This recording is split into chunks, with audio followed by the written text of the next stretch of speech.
Belajar IPS itu mudah dan asik. Assalamualaikum, apa kabar anak-anakku semua? Alhamdulillah, sehat selalu dan pastinya tetap semangat dalam belajar. Mari bersama awali pembelajaran dengan baca Bismillahirrahmanirrahim. Bismillahirrahmanirrahim. Pokok bahasan kita pada hari ini yaitu membahas poin B, kondisi masyarakat Indonesia pada masa penjajahan. Tujuan pembelajaran. Setelah mempelajari materi ini, kalian mampu untuk 1. Menjelaskan proses munculnya penjajahan di Indonesia. 2. Mendeskripsikan kondisi masyarakat Indonesia pada masa penjajahan. Awal kedatangan bangsa-bangsa barat di Indonesia adalah berupaya menjalin hubungan perdagangan dengan penduduk setempat. Dalam perkembangannya, bangsa barat ingin monopoli perdagangan dan mulai menindas penduduk lokal, bahkan lebih mengarah pada praktek kolonialisme dan imperialisme atau melakukan penjajahan. Biar kalian lebih memahami, simak uraian materi berikut. Next. Proses munculnya penjajahan di Indonesia. 1. Monopoli perdagangan VOC. Mono itu artinya satu dan poli artinya banyak. Monopoli diartikan penguasaan sesuatu oleh satu pihak atau satu penjual mengendalikan harga barang dan jasa dan bebas menentukan harga. Apa pengaruh dari monopoli perdagangan? Bagi pelaku sangat menguntungkan karena dapat menentukan harga beli dan harga jual dengan bebas. Sedangkan bagi produsen sangat merugikan karena harga jual dan harga beli ditentukan oleh pelaku monopoli. Bagaimana VOC melaksanakan monopoli? Menerapkan 3 peraturan atau kebijakan. 1. Dilarang menjual rempah-rempah selain ke VOC. 2. Jumlah tanaman rempah-rempah ditentukan oleh VOC. 3. Tempat menanam rempah-rempah ditentukan oleh VOC. Selain monopoli, VOC menjalankan 3 kebijakan lainnya, yaitu 1. Melaksanakan pelayaran hongi. 2. Menggunakan hak ekstirpasi atau menebang pohon tanaman rempah-rempah agar produksi tidak berlebih. 3. Politik divide et impera atau politik memecah belah. Kedua, kerja paksa atau kerja rodi. Ini akibat munculnya perdagangan. Jatuhnya Belanda ke tangan Prancis berpengaruh terhadap wilayah Hindia Belanda di Indonesia, terutama Pulau Jawa, dengan gubernur barunya bernama Herman Willem Daendels. Dengan kebijakan yang dilaksanakan adalah kerja paksa. Apa hasil dari kerja paksa yang dilakukan oleh Daendels? Daendels berhasil melaksanakan pembangunan 1. Jalan Raya Pos Jalur Anyar Panarukan. 2. Pabrik senjata Semarang dan Surabaya. 3. Pangkalan armada Anyer dan Ujung Kulon.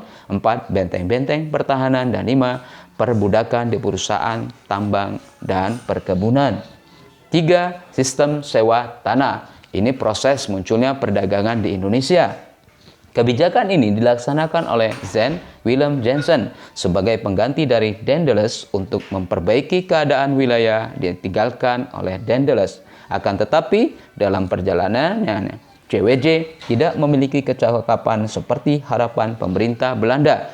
Tepat tanggal 18 September 1811, akhirnya Belanda menyerah kepada Inggris dan menandatangani isi dari perjanjian kapitulasi Tungtang. Bagaimana aturan dalam sistem sewa tanah yang dilaksanakan oleh Thomas Raffles? Kebijakan yang disebut dengan istilah land rent system. Artinya 1. Petani wajib sewa tanah meskipun sebagai pemilik tanah. 2. Harga sewa tanah tergantung dari kondisi tanah. 3. Pembayaran sewa tanah dengan uang tunai. Dan 4. Bagi yang tidak punya tanah tetap dikenakan pajak kepala. Apa kelemahan atau kegagalan dari pelaksanaan sistem sewa tanah? A. Sulit menentukan besar kecilnya pajak bagi pemiliknya. B. Sulit menentukan luas dan kesuburan tanah. C. Terbatasnya jumlah pegawai. D. Masyarakat belum mengenal sistem mata uang. Selanjutnya, tempat tanaman paksa atau tanaman wajib merupakan proses bagian dari munculnya perdagangan di Indonesia. Kebijakan tanaman paksa dilaksanakan di Indonesia pada tahun 1838, dulu dikenal dengan nama Hindia Belanda. Pelaksanaan tanaman paksa dimulai pada masa pemerintahan Gubernur Jenderal Johannes van der Bos. Tanaman paksa dikenal dengan istilah Kulturstelsel. Kebijakan apa saja yang dijalankan oleh Johannes van der Bos? A. Setiap penduduk menyerahkan 1/5 lahan garapannya. Tanaman wajib seperti kopi, tembakau, tebu, dan coklat. B. Tanaman wajib bebas dari pembayaran pajak tanah. C. Hasil tanaman wajib diserahkan kepada Belanda. D. Waktu menanam tanaman wajib dibatasi minimal 3 bulan. Kita lanjut.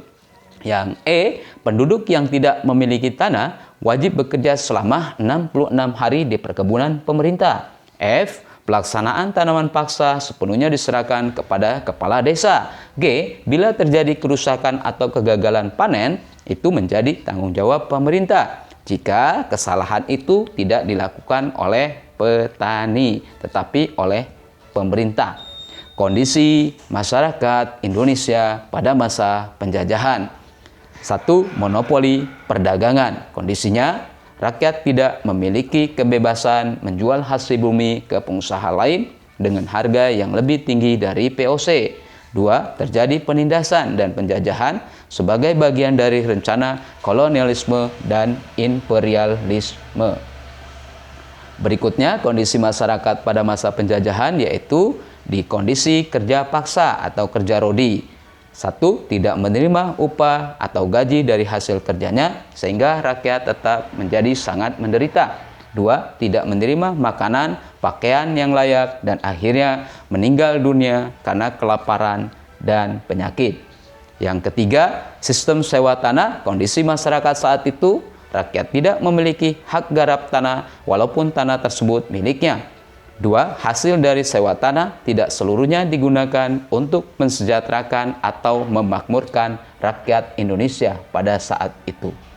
Itulah bagian dari kondisi dari penjajahan di Indonesia, yaitu kondisi masyarakat kita pada saat itu.